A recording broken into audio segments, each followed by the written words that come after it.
Terima kasih Anda masih bersama kami dalam Berita Papua hari ini. Untuk Anda yang baru saja bergabung, akan kami sajikan kembali 3 berita utama.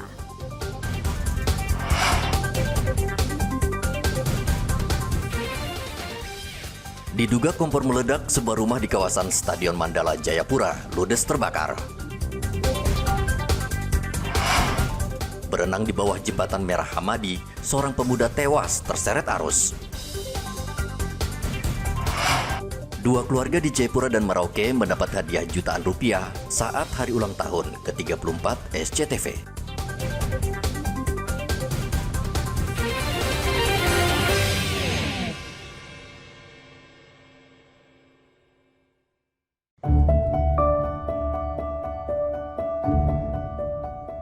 Tepat pada Sabtu 24 Agustus 2024, SCTV berulang tahun ke-34. Salah satu stasiun televisi tertua di Indonesia ini kembali menggelar program Baby Born, yaitu program kejutan bagi ibu yang melahirkan tepat pada tanggal 24 Agustus. Kali ini kejutan SCTV menyambangi wilayah paling timur Indonesia, yaitu Kota Jayapura, Provinsi Papua. Dan yang beruntung kali ini adalah pasangan berbahagia Niki Veronica Putri dan Taufikur Rahman. Niki melahirkan bayi perempuan sekitar pukul 1 dini hari di Rumah Sakit Katolik Dian Harapan, Waena.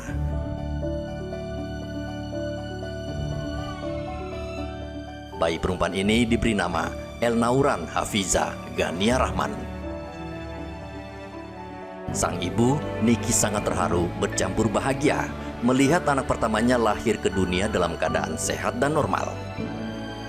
Namun, sang ayah tidak bisa melihat anak pertama karena masih berada di Kabupaten Nabire. Tentunya nggak nyangka ya bisa barengan ulang tahunnya sama adik. Semoga sukses selalu SCTV, jaya terus. Terima kasih banyak juga. Senang sekali sih Mas. Kebetulan cucu saya lahir dengan selamat, berbarengan dengan ulang tahun SCTV. Saya ucapkan banyak terima kasih untuk SCTV. Dalam program kejutan Baby Born ini, SCTV memberikan uang tunai sebesar 5 juta rupiah. Terima kasih SCTV, selamat ulang tahun yang ke-34. Sementara itu di Merauke, Papua Selatan, stasiun televisi SCTV juga memberikan kado ulang tahun bagi pasangan Sunaryo dan Bibiana Ware. Pasangan ini kembali mendapat karunia anak keempat yang lahir saat SCTV merayakan ulang tahun ke-34. Sejak pukul 10 malam, Bibiana bersama suaminya bergegas datang ke Rumah Sakit Umum Merauke karena Bibiana sudah merasakan sakit pada bagian perutnya. Dan tepat pada pukul 00:13 waktu Indonesia bagian timur, Bibiana melahirkan bayi laki-laki dengan berat 3,8 kg dalam kondisi sehat dan normal. Kegembiraan pasangan Sunaryo dan Bibiana Ware ini semakin lengkap ketika tim Baby Born SCTV datang dan memberikan sejumlah paket perlengkapan bayi dan uang biaya persalinan sebesar 5 juta rupiah. Terima kasih SCTV, selamat ulang tahun ke-34. Atas kegembiraan ini, pasangan Sunaryo dan Bibiana Ware memberikan nama anak keempat mereka dengan nama Muhammad Surya Masgawe. Isa Maulana dan Muhammad Ridwan melaporkan dari Kota Jayapura dan Merauke.